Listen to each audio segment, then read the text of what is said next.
Hello, my name is Dean, and I'm part of the Idaho Department of Education's Public School Finance team. This tutorial video's aim is to help the viewer understand an attendance support unit calculation report. As its name implies, the attendance support unit calculation report is all about showing how a school district or charter school's support units are figured.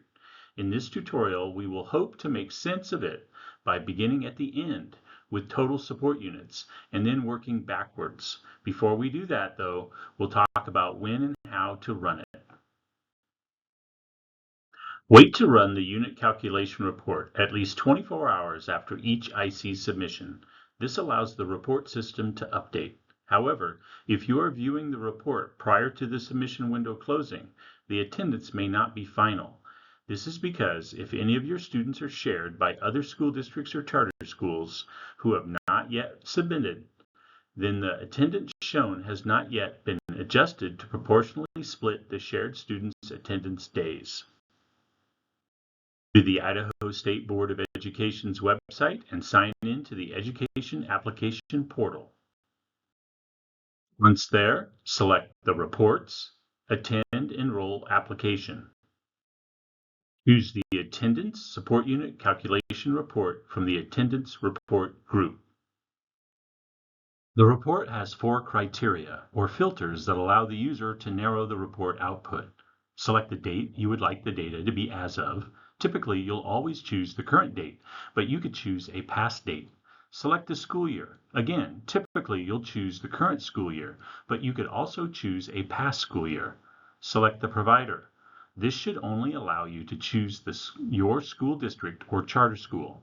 Select the report type, where you have 2 choices of reporting periods.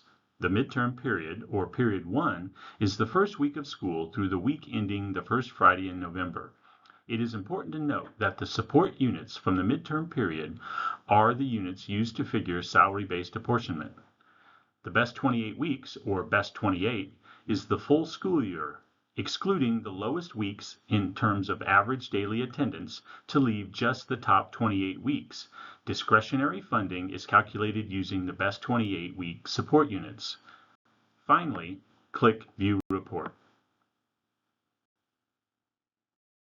The report will appear within the web application, but you may want to save it in another format, likely as an Excel file, so the data can more easily be reviewed. Do so by going to the circled Export drop-down menu.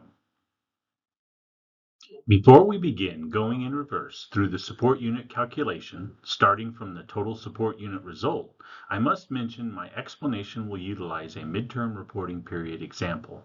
Please know that the calculation process this report shows is the same regardless of whether the report is best 28 or midterm.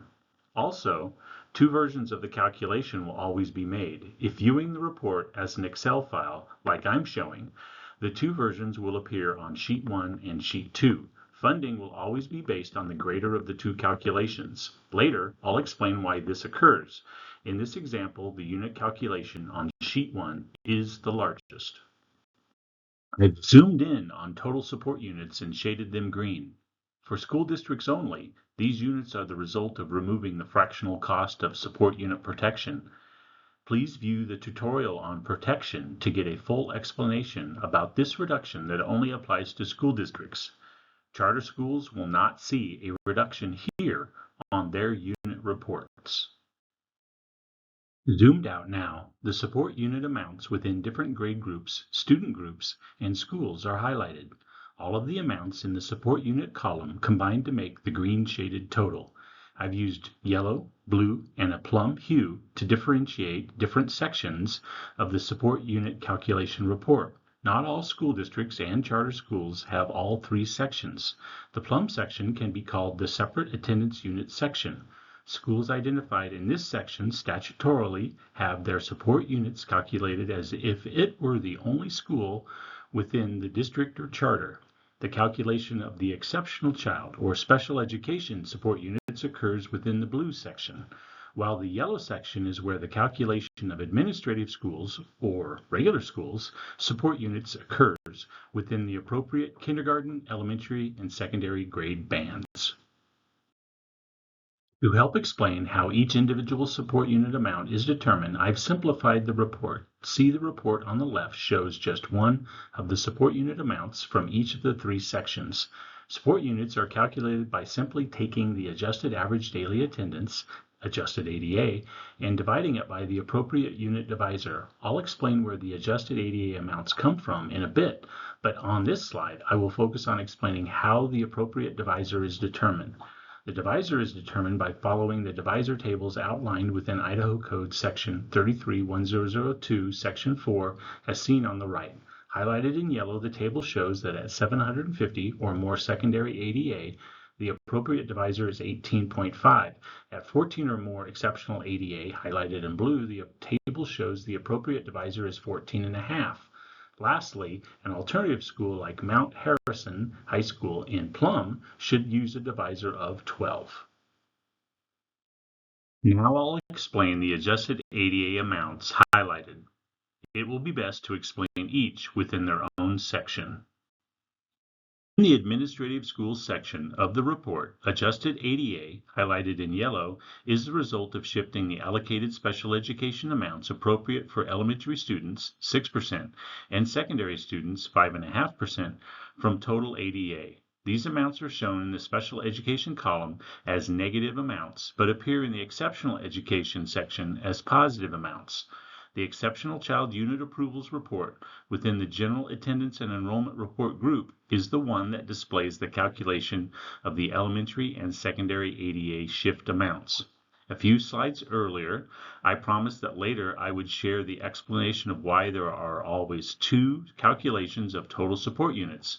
Now is that time. State Board Rule 080201-400-01 Section E states the following. Secondary programs with a smaller divisor may use the smaller divisor for their secondary computation. In other words, school districts and charters that have a secondary divisor of less than the exceptional divisor of 14.5 can use their smaller divisor, either 12 or 13.5, on all of their secondary ADA instead of shifting a portion to a divisor of 14.5. The ADA amounts are the result of dividing each aggregate attendance amount by the school days in session for each grade grouping. Please note the school days in session and aggregate attendance totals should match those same amounts on the district-wide report. However, it is possible that you see differences when comparing the attendance totals on these two reports. If so, these differences should be slight and explained by the calculation of ADA occurring within individual tracks on the support unit calculation report. In the exceptional education section, the adjusted ADA amounts come from a variety of places. The exceptional preschool ADA amount comes from the preschool FTE detail report. This report shows each preschooler receiving special education services and their individual FTE calculated amount, the sum of which becomes the preschool adjusted ADA total. As previously mentioned, the exceptional elementary and secondary adjusted ADA amounts are the 6 and 5.5% shifts. The exceptional education section of most reports won't include any juvenile detention center, JDC, adjusted ADA amounts. But if your district is one of the handful of school districts that have JDCs, then the ADA amounts come from the attendance building level reports. Within the separate attendance units section, the aggregate attendance amounts, shaded gray, each come from the attendance building level reports of the school identified. Since the aggregate attendance amounts for alternative schools and for summer programs are reported in hours instead of days, there is an extra step in getting from attendance amounts to adjusted ADA.